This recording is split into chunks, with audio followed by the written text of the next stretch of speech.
Hey everyone, welcome to the forensic station. आज हम बात करेंगे अबाउट द फंडामेंटल राइट्स। तो हमारी जो फंडामेंटल राइट्स है वो हमारे इंडियन कॉन्स्टिट्यूशन के अंदर इंक्लूडेड है। तो हमारा जो कॉन्स्टिट्यूशन है उसे हमने 26 नवंबर 1949 को इनेक्ट किया था। वो वहाँ पे लेजिस्लेटिव असेंबली से वो पास ऑन हुआ था।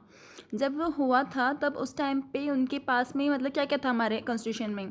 एक प्रेम्बल था, 395 आर्टिकल्स, 18 पार्ट्स एंड 8 शेड्यूल्स थे। बट जैसे जैसे ईयर्स पास ऑन हुए, कुछ लॉज में चेंजेस आए, कुछ लॉज हमने हटा दिए गए जिनकी में नीड नहीं रही, और या फिर कुछ नए लॉज ऐड ऑन होते गए। तो अभी एट प्रेजेंट अगर हम देखें तो हमारे पास 465 आर्टिकल्स, 25 पार्ट्स एंड 12 शेड्यूल्स हैं। और हमारा जो कॉन्स्टिट्यूशन है वो इन फोर्स में आया था ऑन 26 जैन 1950। अब हमने इसी दिन को क्यों चूज़ किया गया, इसके पीछे एक रीज़न है, क्योंकि 1930 में 26 जैन को ही हमें पूर्ण स्वराज हमने सेलिब्रेट किया था। ओके। और जो हमारे डॉक्टर B.R. अम्बेडकर हैं, जो कि चेयरमैन थे ड्राफ्टिंग कमेटी के, उन्हें इसका जो मेन आर्किटेक्चर, चीफ आर्किटेक्चर कहा जाता है, जिन्होंने कॉन्स्टिट्यूशन बनाने के लिए मेनली योगदान दिया है, वो है हमारे डॉक्टर B.R. अम्बेडकर। अब हम बात करते हैं अपनी फंडामेंटल राइट्स की। हमारे फंडामेंटल राइट्स क्या होती हैं? फंडामेंटल राइट्स जो हैं वो मेनली जो हमारे बेसिक जो ह्यूमन राइट्स हैं, और जो ये हमारी फंडामेंटल राइट्स हैं या लॉज हैं अपनी इंडियन कॉन्स्टिट्यूशन की, मेनली वो लॉज हमारे फंडामेंटल राइट्स हमारी बेसिकली वो हमारी इंडियंस के ऊपर एप्लीकेबल होती हैं, या इंडिया में जो रह रहा है उनके ऊपर एप्लीकेबल होती है। मतलब वो सिर्फ इंडिया के अंदर ही अप्लाइड है। अगर आप बाहर जाके कहो कि नहीं मुझे हक है कुछ भी बोलने का या कहीं भी रहने का हमारे कॉन्स्टिट्यूशन के अकॉर्डिंग, तो ऐसा कुछ नहीं है। वो वहाँ पे उन कंट्री का कॉन्स्टिट्यूशन अप्लाइड होगा। ओके। और जो हमारा जो कॉन्स्टिट्यूशन फंडामेंटल राइट्स हैं हमारी कॉन्स्टिट्यूशन के 3rd पार्ट में आता है। और इसमें क्या है, ये अप्लाइड होता है, मतलब ये सब पे अप्लाइड इक्वली होगा। जो भी हमारे इंडियंस हैं सभी इंडियंस पे ये इक्वली अप्लाइड होगा, with irrespective of birth, religion, caste, gender, उनकी जो प्लेस है, लोकेशन है, मतलब किसी चीज़ पे डिपेंड नहीं होता। ये सब चीज़ पे इर्रिस्पेक्टिव रहता है और सभी इंडियंस पे इक्वली अप्लाइड होता है। और ये जो है हमारी जो कोर्ट्स वगैरह हैं वो इन्हें इन्फोर्स में लाती हैं। और अगर इसके मतलब साथ में कुछ रिस्ट्रिक्शंस भी होती हैं, मतलब आप किसी को एकदम आज़ादी नहीं दे सकते ना, आपको कुछ बाउंडेशंस रखनी पड़ती हैं ताकि वो सब चीज़ एक प्रॉपर पॉजिटिव वे में फॉलो अप होती रहें। फिर है हमारे पास कि फंडामेंटल राइट्स कितनी हैं। हमारे पास फंडामेंटल राइट्स 6 हैं। पहले हमारे पास 7 थी, including the right to property, but अब वो एक लॉ बन चुका है, प्रॉपर्टी लॉ। ओके। तो हमारे पास अब 6 फंडामेंटल राइट्स हैं। First is right to equality. Right to equality हमारी कवर अप होती है अंडर आर्टिकल 14 to 18। फिर है right to freedom, right against exploitation, right of freedom of religion, right to cultural and educational, and right to constitutional remedies. तो equality में क्या आता है?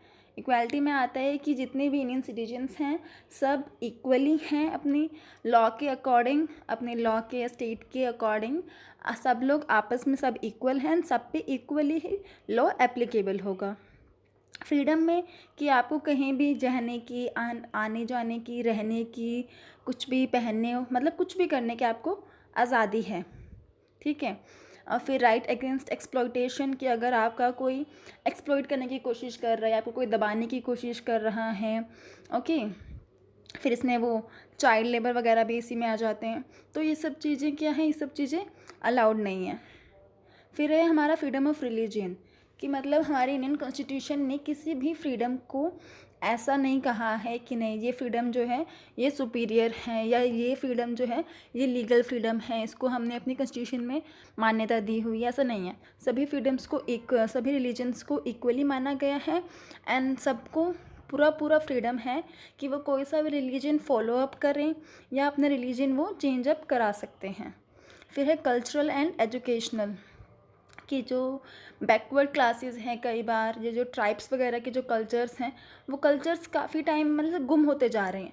तो उन्हें पूरा मतलब अपना एक राइट है कि अपने वो जो कल्चरल उनकी जो एक्टिविटीज़ हैं वो उन्हें कंटिन्यू रखें, उन्हें वो प्रिजर्व करें, आगे टू आगे पास ऑन करते रहें, और सबको पढ़ने का भी पूरा ही उतना हक है। फिर है हमारे पास राइट टू कॉन्स्टिट्यूशनल रेमेडीज़, मतलब अगर आपकी कोई भी इनमें से किसी भी राइट को एक्सप्लॉइट करने की कोशिश करी जा रही है, आपके कोई भी राइट्स आपको हक नहीं दिया जा रहा है, तो आप उन सबको कोर्ट में कह सकते हैं कि हाँ हमारी ये जो राइट्स हैं इसे रोका गया है। ओके, फिर है हमारे पास, अब हमें यहाँ पे अपने सिलेबस में मेनली हमारे पास है, एक तो है राइट टू इक्वालिटी और राइट टू फ्रीडम। ये दो लॉ जो हैं ये दो राइट्स हमने डीपली पढ़नी है अपने सिलेबस के अकॉर्डिंग। तो पहले मैंने देख लेते हैं right to equality. Right to equality में आता है हमारे पास आर्टिकल 14। आर्टिकल 14 क्या कहता है कि कोई भी मतलब किसी भी पर्सन की इक्वालिटी वगैरह को लॉ के सामने डिनाई नहीं कर सकता है, कि मतलब लॉ के सामने सब बराबर हैं। तो क्लॉज 14 क्लॉज 1 में क्या है, इक्वालिटी बिफोर लॉ, कि मतलब लॉ के सामने सब बराबर हैं एंड सबको इक्वल प्रोटेक्शन मिल रही है लॉज की, मतलब सबको बराबर का हक है। कि अगर कोई इंसान कह रहा है कि नहीं मेरे पास ये लॉ है और मेरा हक मुझे मना कर रहा है ये करने से, या तुम मुझे ऐसा नहीं रोक सकते कुछ भी कहने से, तो दूसरे इंसान को बराबर वो हक है, मतलब सबको इक्वल प्रोटेक्शन मिल रही है उस लॉ के, और सबके अगर किसी के ऊपर कोई पनिशमेंट या कुछ अप्लाइड हो रहा है लॉ, तो सब पे बराबर होगा। ऐसे नहीं दिखेगा कि नहीं इस ये अमीर है ये गरीब है, ये उस कास्ट वगैरह का रिलीजन का, नहीं, सबके ऊपर बराबरली इक्वली अप्लाइड होना है। फिर हमारे पास आर्टिकल 15। आर्टिकल 15 क्या कहता है, आर्टिकल 15 कहता है कि आपका religion, race, caste, place of birth, sex, इन चीज़ों के ऊपर डिस्क्रिमिनेट नहीं कर सकते आप, ठीक है। एंड 15 क्लॉज 2 कहता है कि ना तो स्टेट और ना सिटीजन्स, मतलब स्टेट भी नहीं कर सकता आपको डिस्क्रिमिनेट, एंड जो सिटीजन्स आपस में हैं वो भी आपको डिस्क्रिमिनेट नहीं कर सकते इन पांचों चीज़ों के ऊपर। पर 15 क्लॉज 3 में एक स्पेशल प्रोविजंस दिया गया है वुमेन और चिल्ड्रन को। जैसे कई बार क्या होता है वुमेन्स एंड चिल्ड्रंस के लिए जो गवर्नमेंट फॉर्म्स होते हैं उसमें भी वुमेन्स की फ़ीस कम हो जाती है, या फिर एज रिलैक्सेशन मिल जाता है उनको। अगर हम नॉर्मल बस या बसेस की बात करें तो गवर्नमेंट बसेस में क्या है सीट रिज़र्व रहती है वुमेन्स के लिए या फिर चिल्ड्रंस के लिए। तो वो सब क्यों है, वो सब उनको अपलिफ्टमेंट, मतलब जो डिस्क्रिमिनेशंस होता है ना इनके खिलाफ वुमेन्स के अगेंस्ट, या छोटे छोटे बच्चों को कई बार एक्सप्लॉइट करने की कोशिश करी जाती है, तो उनके लिए उनको अपलिफ्ट करने के, उनको बराबर का वो हक दिलवाने के लिए प्रोविजंस बनाए गए हैं। फिर है हमारे पास 15 क्लॉज 4 में। 15 क्लॉज 4 में क्या कहा गया है, यहाँ पे स्पेशल प्रोविज़न दिया गया है जो बैकवर्ड कास्ट है हमारी SC ST, उनको प्रोविजंस दिए गए हैं एजुकेशन में, कि जो हमारी एजुकेशंस हैं जितने भी हमारी सीट्स वगैरह रहती हैं, या फिर जॉब की सीट्स हो गई या फिर आपकी कॉलेज सीट्स हो गई, तो हर जगह उनके लिए एक रिजर्वेशंस रहती है कि हाँ ये सीट्स जो हैं इनके लिए रिज़र्व हैं। वैसे क्यों करते हैं, ताकि उन्हें वो अपलिफ्ट कर सकें। ओके, एंड 15 क्लॉज 5 में क्या आता है, 15 क्लॉज 5 में आता है रिजर्वेशंस, कि जितने भी हमारे पास प्राइवेट इंस्टीट्यूशंस हैं ना, प्राइवेट एडेड हो गए फिर अनएडेड इंस्टीट्यूशंस हो गए, तो उन सब में प्रोविजंस होगा कि रिजर्वेशंस रहेगी। जो हमारी बैकवर्ड कास्ट रहते हैं उन सब के लिए एजुकेशन इंस्टीट्यूशंस में रिजर्वेशंस रखना ज़रूरी है। फिर है आर्टिकल 16। आर्टिकल 16 क्या होता है, आर्टिकल 16 हमें बताता है कि कोई भी एम्प्लॉयमेंट के लिए, अगर कोई भी जॉब करने के लिए कोई अपॉइंटमेंट वगैरह होगा, तो आप सबको बराबर का इंटरव्यू देने का हक दोगे, या बराबर सबको एग्ज़ाम में बैठने का हक होगा, without the discrimination on the basis of religion, caste, sex, place of birth and resident.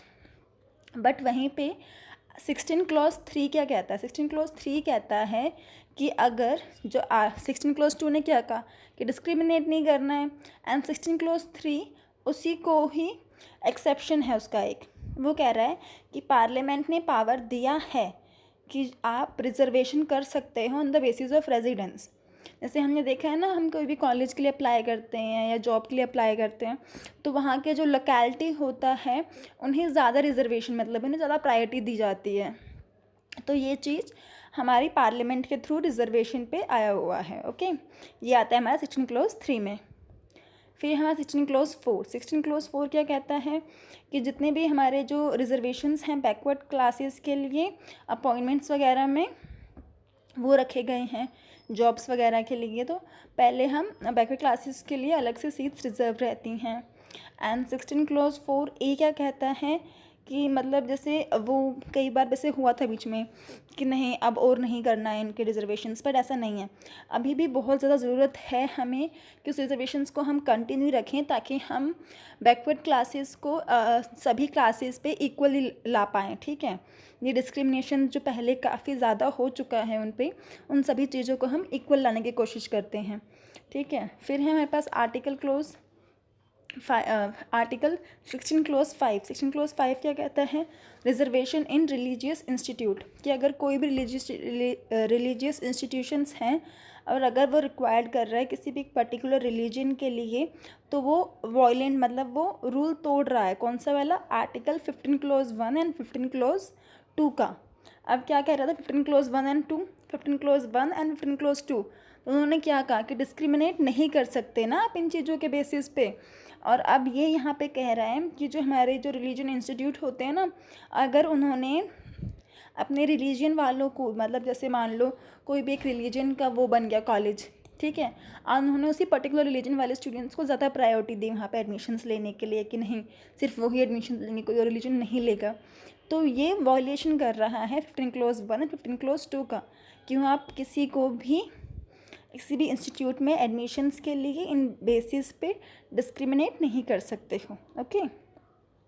फिर है हमारे पास आर्टिकल 17 है आपका अबोलिशन ऑफ अनटचेबिलिटी, मतलब जो ऐसे पहले से क्या होता था, ऐसे मतलब ऐसे छूना नहीं किसी को, ऐसे छूने से ऐसे बहुत सारी वो कि नहीं वो हो जाएगा तुमने मुझे टच कैसे कर लिया, तो वो अनटचेबिलिटी जो होती थी अब वो नहीं होनी चाहिए कहीं पे भी। तो इसके लिए क्या है 17 क्लोज 1 कहता है कि अनटचेबिलिटी किसी भी तरीके से नहीं मानी जाएगी। आप ऐसा नहीं कह सकते कि नहीं उसे ये बीमारी हो रखी मैंने इसलिए उसको टच नहीं करा, या उसे ये हो रखा है इसलिए नहीं। अगर कोई डॉक्टर है तो उसका वो काम है उसे टच करना, वो ग्लव्स पहन के उन्हें टच करेगा, बट करना ज़रूरी है बिकॉज वो डॉक्टर हैं, या फिर उनके जो रिलेटिव्स हैं या गार्डियंस हैं वो टच करेंगे उन्हें, ओके। तो आप ऐसे बेसिस पे नहीं कह सकते कि नहीं ये है या कुछ भी रीज़न दे करके ऐसो ऑन, तो हम इन्हें टच नहीं करेंगे। फिर जो उसकी पनिशमेंट है आर्टिकल 70 क्लोज 2 उसके पनिशमेंट बताता है। और जितनी भी हमारे जो ये आर्टिकल्स आते हैं ना पार्ट 3 में हमारी फंडामेंटल राइट्स वगैरह को लेकर के, ये सारे आर्टिकल्स के जो पनिशमेंट्स हैं अगर आप इन्हें वॉयलेट कर रहे हो तो इनकी पनिशमेंट्स आती है आर्टिकल 35 में, ठीक है। आर्टिकल 14 से लेके 34 तक जो भी हमारे आर्टिकल्स हैं उन सबकी पनिशमेंट्स आर्टिकल 35 में प्रिस्क्राइब्ड हैं। फिर है article 18 is abolition of titles. अब टाइटल्स यहाँ पे क्या है, जैसे कि मतलब कोई गवर्नमेंट ऑफिसर है तो गवर्नमेंट ऑफिसर टाइटल्स मिलते हैं ना उनको, सबको अलग अलग रैंक मिलती है, तो सबकी अलग अलग रैंक हो गई, सबकी अलग अलग वो हो गए पोजीशंस हो गई। तो उन सब कुछ चीज़ों को लेकर के आपको ऐसे नहीं करना है कि नहीं हम ही बढ़ेंगे हमारे पास ये है वो है, ऐसे दिखावटा वाला काम नहीं करना है। तो वो उस चीज़ की टाइटल की अब आप अबॉयलेट कर रहे हो उस टाइटल को, मतलब उस टाइटल की आप नाम खराब कर रहे हो आप उसका, ठीक है। तो आपको वो चीज़ अब नहीं होगी। तो आर्टिकल 18 क्लोज 1 क्या कहता है, should not only prohibit the future conferment of the title but also provide for the abolition of titles already conferred on individual। मतलब अभी तो आप ठीक है आपने कहा नहीं मैं ये तो ये हूँ मैं तो ये हूँ, आप सब ऐसे कहते घूम रहे हो, ठीक है। मान लो कल को आप लग गए अपनी फोरेंसिक लैब में, है ना, फिर आपको कहते घूम रहे हो नहीं मैं तो फोरेंसिक एक्सपर्ट हूँ, तो आपको ऐसा नहीं करना है। आपने अपने नाम का ना से दिखावटा नहीं करना, फ़ायदा नहीं उठाना है किसी को बोल बोल के कि नहीं मैं तो ये हूँ मैं तो तुम्हें ये कर दूँगा वो कर दूँगा, ऐसा सब नहीं करना होता है इसमें। और फिर है आर्टिकल 18 क्लोज 2 में भी यही कहा गया है कि जो कोई भी इंडियन सिटीजन है, मतलब अगर बाहर से किसी फॉरेन स्टेट से कोई भी टाइटल मिल रहा है तो वो एक्सेप्टेड नहीं किया जाएगा, ठीक है। एंड 18 क्लॉज 3 में क्या है कि कोई भी पर्सन जो कि इंडियन नहीं है या फिर वो वहाँ पे रह रहा है या वहाँ स्टेट के प्रॉफिट वगैरह ले रहा है, तो मतलब बिना प्रेजेंट के कंसेंट के वो बाहर से आया हुआ टाइटल नहीं लेंगे। अगर बाहर से कोई भी टाइटल मिल रहा है आपको पहले प्रेजेंट को कंसर्न करना है, बताना है उन्हें उस चीज़ के बारे में कि हाँ हमें बाहर से कोई भी टाइटल, मतलब टाइटल यहाँ पे किस चीज़ को कहा गया है, कोई भी आपको गिफ्ट वगैरह, कोई भी आपको ट्रॉफी प्राइज़ ऐसा कुछ भी मिल रहा है तो पहले प्रेजेंट को पता होना चाहिए उस बारे में। ओके, फिर है हमारे पास राइट ऑफ फ्रीडम। अब राइट ऑफ फ्रीडम जो है ना, इसमें हमारा आ जाता है, इसे कहते हैं हम as the backbone of part 3। हमारी जो पार्ट 3 में मेनली जितने भी ये फ्रीडम राइट हैं हमारे राइट्स वाले, वो सभी आते हैं हमारे एज अ पार्ट 3 के बैकबोन के लिए। तो इसमें जो हमारा आर्टिकल 19 है उसे मेनली हम यहाँ पे बैकबोन कह रहे हैं। तो आर्टिकल 19 हमें क्या प्रोवाइड करता है? आर्टिकल 19 हमें प्रोवाइड करता है freedom of speech and expression.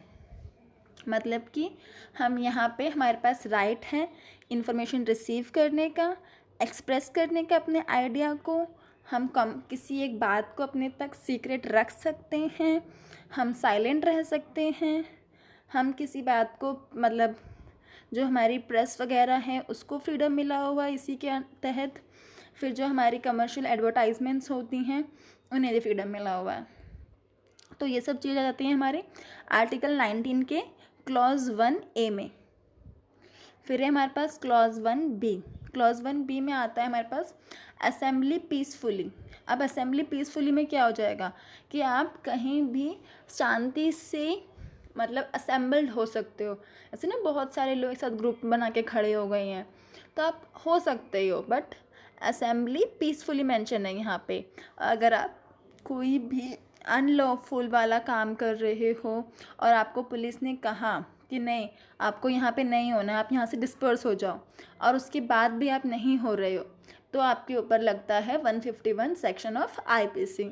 Okay, फिर अगर हम 1C देखें, 1C में आता है कि आपके पास फ्रीडम है एसोसिएशन का। मतलब कि आपने कोई भी संगठन बनाने का आपके पास में पूरा पूरा हक है एसोसिएशन बनाने का, बट उसमें कोई ऐसे स्ट्राइक वगैरह या लॉकआउट ये सब चीज़ें इंक्लूड नहीं होती हैं। फिर है आपके पास freedom of movement in all over the India without any restriction. मतलब आप पूरी इंडिया में कहीं भी घूम सकते हो, आपके पास कोई पाबंदी है, कोई मनाही नहीं है, आपको जहाँ मन है वहाँ जा सकते हो। फिर 1E आपका है टू रिमूव इंटरनल बैरियर्स। मतलब आपके पास में ऊपर कोई बैरियर नहीं है, आप इंडिया के कौन सी भी स्टेट में या यूनियन टेरिटरी में जाकर रहने का मन है आप वहाँ जाके सेटल डाउन हो सकते हो। फिर 1G क्या कहता है? 1G कहता है कि आपको कोई भी प्रोफेशन, ऑक्यूपेशन, ट्रेड या बिजनेस अडेप्ट करने का पूरा हक है। इससे पहले क्या होता था, ऐसे जनरेशन टू जनरेशन्स ना किस चलती थी हमारी जो वो थी ऑक्यूपेशंस हमारा, कि हाँ फादर ये हैं तो सन के पास भी वही ऑक्यूपेशन आएगा, तो इसे पास ऑन होते रहता था वो ऑक्यूपेशन। बट अब ऐसा नहीं है, आपको जो ऑक्यूपेशन करने का मन है या जो प्रोफेशन आपको चाहिए आप वो कर सकते हैं। फिर है हमारे पास 19 क्लॉज 2। 19 क्लॉज 2 हमें देता है freedom of speech and expression. जो हमारी जो फ्रीडम है स्पीच और एक्सप्रेशन की वो कर्टेल हो सकती है। कैसे? By the states under these restrictions. कौन कौन सी रिस्ट्रिक्शंस है उसके ऊपर? Sovereignty and integrity of India, security of the state, friendly relation with foreign state, public order, decency and morality, competent of court, defamation and incitement of an offence. मतलब कि अगर आपको पूरा पूरा हक है बोलने का या अपनी बात रखने का, बट अगर आप उस बात के थ्रू अपनी कंट्री की अगर आप ऐसे डिफेम कर रहे हो उसको, मतलब उसका जो नाम है कंट्री का वो ख़राब कर रहे हो, या फिर आप उसकी जो कॉन्स्टिट्यूशंस या कोर्ट की उल्लंघना कर रहे हो, आपने कोई क्राइम कर रहे हो, या फिर आपके किसी दूसरी कंट्री के साथ में कुछ रिलेशन है, फ्रेंडली रिलेशन है और वो स्टेट के लिए नुकसानदायक हैं, तो इन सब चीज़ों पे हमारी जो कोर्ट है उसको पूरा पूरा हक है कि वो आपका जो ये फ्रीडम ऑफ स्पीच और एक्सप्रेशन है, इसको वो कर्टेल कर सकती है, मतलब इसके खिलाफ वो कार्रवाई कर सकती है, उसे वो रोक सकता है, ठीक है।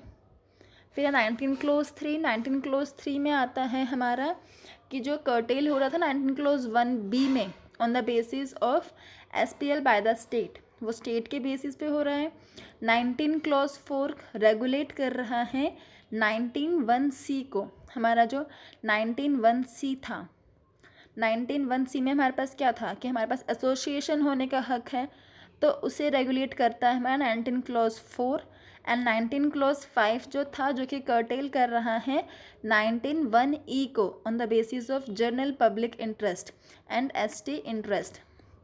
अब 19 क्लोज 5 कर्टेल का 19(1)(e को। अब 1E में क्या था हमारे पास, 1E में था हमारे पास इंटरनल बैरियर, कि हम कहीं भी जाके रह सकते हैं, इस बात को, ठीक है। तो इस बात को वो कर्टेल कर रहा है 19 क्लोज 5 कि अगर मतलब जनरल पब्लिक या फिर किसी भी पर्टिकुलर के ट्राइब्स वगैरह के इंटरेस्ट के खिलाफ है, अगर कोई ट्राइब है, कई बार ट्राइब्स जो होती हैं वो नहीं चाहती हैं कि नॉर्मल जनरल पब्लिक जाके वहाँ रहे, उनकी जो वो रूल्स रेगुलेशंस होते हैं वो उसे ख़राब करें या जाके वहाँ रहें, कुछ भी बीच में कहें या डिस्टर्बेंस क्रिएट करें, तो उस जगह पे आप जाके नहीं रह सकते हो, ठीक है।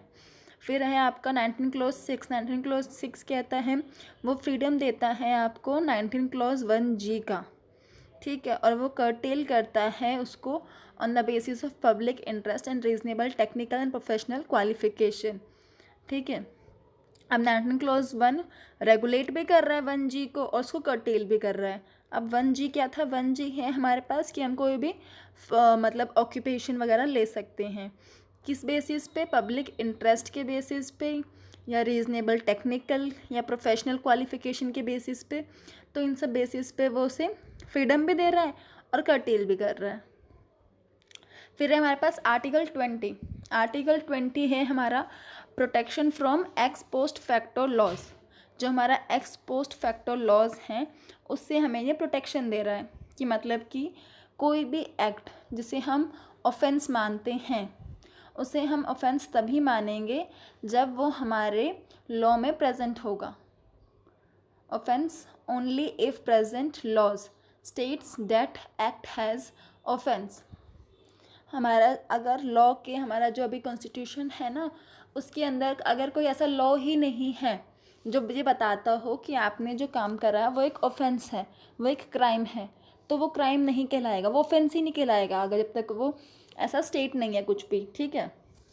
और जो भी पेनल्टी वगैरह लगती हैं किसी भी ऑफेंस के ऊपर, वो लगती हैं अपनी प्रेजेंट पेनल्टी लॉज पे, मतलब जो भी प्रेजेंटली जो अभी लॉ है ना वो वाला लॉ एप्लीकेबल होगा आपके ऑफेंस पे। आप ये नहीं कह सकते कि पहले तो ऐसा कुछ था ही नहीं तो आप फ्री होगे, नहीं, अभी ऐसा लॉ है और अभी आपका जो केस आया है तो आपके ऊपर फिर वही वाला लॉ एप्लीकेबल होगा। फिर है हमारे पास आर्टिकल 20 क्लोज 2। अब 20 क्लोज 2 में क्या आता है, 20 क्लोज 2 में आता है प्रोटेक्शन फ्रॉम डबल जियोपार्डी। अब डबल जियोपार्डी क्या होता है कि एक पर्सन को हम सेम क्राइम के लिए 2 बार पनिशमेंट नहीं दे सकते हैं। मतलब एक बंदे ने क्राइम किया है, उसको उस बात की पनिशमेंट मिल चुकी है, ठीक है, पनिशमेंट वो कहीं पे पूरी करके अपनी फिर वहाँ आया, बट वहाँ आते ही किसी और ने दोबारा से केस कर दिया उसके ऊपर कि नहीं इसने ये क्राइम किया था तब इतने साल पहले, बट उसको एक बार पनिशमेंट मिल चुका है ना उस क्राइम के लिए, तो दोबारा से उसके ऊपर वो पनिशमेंट अप्लीकेबल नहीं होता है। बट हाँ, अगर उस टाइम पे कुछ अलग लॉज लगे थे या उस टाइम पे कुछ अलग बात के लिए उसको पनिश हुआ था, अब आप किसी और दूसरी बात के लिए दोबारा से केस कर रहे हो तो वो एप्लीकेबल हो सकता है। फिर है आर्टिकल 20 क्लोज 3। 20 क्लोज 3 कहता है protection against self incrimination. Self incrimination क्या होता है कि कोई भी आदमी अपने खिलाफ स्टेटमेंट नहीं दे सकता है, मतलब वो बाउंड नहीं है कि मतलब उस पर कोई वो लॉ मतलब फोर्स नहीं है कि आपको अपने खिलाफ स्टेटमेंट देना ही है। उसको अगर मन है तो वो देगा, नहीं मन है तो वो कह सकता है कि आर्टिकल 20 क्लोज 3 से मैं प्रोटेक्शन है मुझे, मैं नहीं दूंगा अपने खिलाफ बयान। और ये हमारे फोरेंसिक पॉइंट ऑफ व्यू से भी काफ़ी इंपॉर्टेंट है। आर्टिकल 20 क्लोज 3 हमारे जितनी भी ये टेस्ट आते हैं, ब्रेन फिंगरप्रिंटिंग, पॉलीग्राफ, नार्को, ये सब इसी में इंक्लूडेड होते हैं कि आप किसी भी पर्सन को फोर्स नहीं कर सकते हो अपने खिलाफ गवाही देने के लिए। अगर वो बंदा नहीं परमिट कर रहा है तो आप उसके ऊपर कोई टेस्ट अप्लाइड नहीं कर सकते हो। फिर है हमारे पास आर्टिकल 21। आर्टिकल 21 क्या कहता है कि कोई भी no one shall be deprived of life and personal liberty expect according to procedure establish by the law. कि मतलब किसी भी पर्सन को आप डिप्राइव नहीं कर सकते हो पर्सनल लिबर्टी और लाइफ के लिए। मतलब सबको पूरा पूरा हक है अपनी पर्सनल लिबर्टी का। लेकिन जो हमारी इमरजेंसीज़ वगैरह होती हैं ना, इमरजेंसी डिक्लेयर हो जाती हैं, तो इमरजेंसी डिक्लेयर्स पे भी आपको एक स्पेसिफिक रीज़न देना है कि आप किसी की पर्सनल लिबर्टी को क्यों मतलब क्यों उसे डिप्राइव कर रहे हो, क्यों उसको रोकना चाहते हो कि नहीं आपको ये हक नहीं है बाहर जाने का या ये सब करने का, तो क्यों कर रहे हो, आपको उसको एक स्पेसिफिक रीज़न देना होता है। फिर है आर्टिकल 22। आर्टिकल 22 क्या कहता है? आर्टिकल 22 बताता है protection from arrest and detention. कि अगर आपको अरेस्ट कर लिया गया है और फिर आपको बेल वगैरह चाहिए तो उसके लिए जो प्रोटेक्शंस आती हैं वो आती हैं हमारी आर्टिकल 22 में। तो 20 क्लोज 1 कहता है कि जब भी आपको अरेस्ट कर लिया गया ना तो आपको पूरा हक है कि आपको पता हो कि आपको अरेस्ट किस बेसिस पे करा गया है। पूछते नहीं है कि अच्छा मुझे अरेस्ट कर रहे हो तो बताओ क्या कौन सी धारा लगाई आपने या किस बेसिस पे मेरा गुनाह क्या है। तो आपको उस बात का पूरा हक है कि आपको पता हो कि आपको किस बेसिस पे अरेस्ट किया गया है और आपके पास ये हक है कि आप अपने वकील वगैरह को या जो भी आपके लीगल प्रैक्टिशनर्स हैं आप उन्हें कंसल्ट कर लें। फिर है 20 क्लोज 2। 22 क्लोज 2 कहता है हमारे पास कि हमारे पास ये एक हक होता है सबका। मतलब अगर चाहे वो बंदा मुस्लिम है या नहीं है, बट अभी तो आपने उसको सिर्फ अरेस्ट किया है किसी बेसिस पे, तो अभी आप डिक्लेयर नहीं कर सकते ना वो चीज़, वो तो कोर्ट में डिक्लेयर्ड होगी। तो उस पर्सन को पूरा हक है कि वो 24 आवर्स के अंदर अंदर मजिस्ट्रेट के सामने उसे पेश किया जाए। और अगर मजिस्ट्रेट के सामने पेश नहीं हो रहे हैं तो उससे ज़्यादा आप उसे कैद नहीं रख सकते हैं। फिर है हमारे पास आर्टिकल 22 क्लोज 4। 22 क्लोज 4 क्या कहता है कि कोई भी लॉ नहीं है for prevention detention. Prevention detention की मतलब अगर आप पहले से ही अपनी बेल तैयार करवा रहे हो कि हाँ मतलब ऐसा गुनाह करा नहीं है, उससे पहले ही आपने बेल तैयार करवा के रखी हुई है अपनी कि हाँ अगर ऐसा कुछ होगा तो मैं इससे बरी हो जाऊँगा, बट ऐसा नहीं कर सकते आप, इसके लिए कोई लॉ नहीं है। Prevention detention shall authorise the detention of a person for longer period than 3 months unless. मतलब आपने जैसे कहते हैं ना बेल पे छूट गए हैं, तो ऐसे बेल पे छूटने के लिए आपको 3 months से ज़्यादा आप नहीं कर सकते हो उसको एक्सटेंड। आप 3 months तक ही बेल ले सकते हो अपनी प्रिवेंशन के लिए। फिर है आर्टिकल 22 क्लॉज 5। 22 क्लॉज 5 क्या कहता है कि right to be informed and right of representation in preventive detention. कि मतलब आपको ये पूरा हक है कि आपको इन्फॉर्मेशन हो कि आपको क्यों रखा गया है और आपके मतलब आपकी प्रिवेंशन डिटेंशन के बारे में भी आपको पूरा हक हो और आप उसे रिप्रेजेंट भी कर सकें। फिर 22 क्लॉज 6। 22 क्लॉज 6 मतलब कि nothing in clause 5 shall require the authority to disclose facts. मतलब कि कुछ भी क्लॉज 5 में ऐसा नहीं है कि जिसे अथॉरिटी चाहिए उन फैक्ट्स वगैरह को डिस्क्लोज करने के लिए। ठीक है, which such authority considered to be against the public interest to disclose. मतलब अगर अथॉरिटी को लग रहा है, जैसे उन्होंने कहा आर्टिकल क्लॉज 5 में कि इन्फॉर्मेशन का पूरा हक है, बट क्लॉज 6 क्या कहता है कि क्लॉज 5 में ऐसा कुछ भी नहीं है कि अगर हमारा जो पब्लिक इंटरेस्ट के अकॉर्डिंग हम नहीं चाहते कि वो पब्लिक इंटरेस्ट के वो अगेंस्ट में है वो चीज़, उसको हम डिस्क्लोज करना नहीं चाहते हैं, तो वो आप डिस्क्लोज नहीं करोगे। आपको पूरा हक है उस इन्फॉर्मेशन को अपने पास रखने का, ना बताने का। फिर क्लॉज 7 क्या कहता है? क्लॉज 7 कहता है कि जो राइट्स है ना क्लॉज 4 वाली, वो पार्लियामेंट के पावर के अंडर है। अब क्लॉज 4 में क्या था, प्रिवेंशन डिटेंशन का था ना, कि 3 महीने ज़्यादा एक्सटेंड नहीं होगी। तो ये पावर जो है, ये पावर हमारे पार्लियामेंट के अंडर में है। Okay, so this is all for today. Hope आप सबको सभी आर्टिकल्स अच्छे से क्लियरली समझ आए होंगे। एंड अगर लगा हमें ज़रूरत पड़ी आगे कि हमें और आर्टिकल्स भी डीपली करने चाहिए, तो I will make the video for that. Okay, so this is all for today. Thank you everyone.